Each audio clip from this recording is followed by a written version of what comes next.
Hello guys, in this video I am going to show you how to drift with your car on the Asphalt 9 application. But first I just want to mention, don't forget to subscribe to my channel, because at 10,000 subscribers I am going to show you my whole YouTube revenue statistics and growth strategy, how to make money online. So let's jump into it.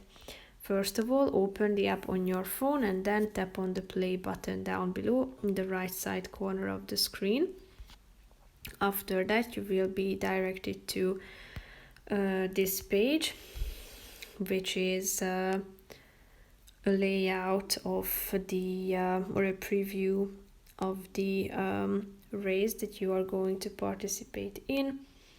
As you can see, it takes place in San Francisco, so that's the theme, and in a few seconds you will be able to start the race.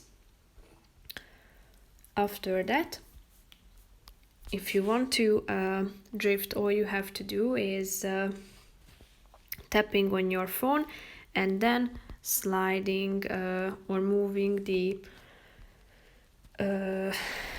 moving your phone.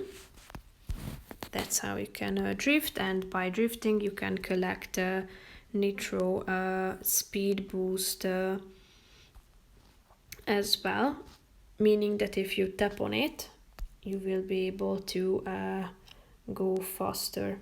So again, if you want to drift, for example, here you should tap on the screen and then immediately move it to the right or left direction of your screen. So that's pretty much it for this video, guys. See you in the next one. Bye bye.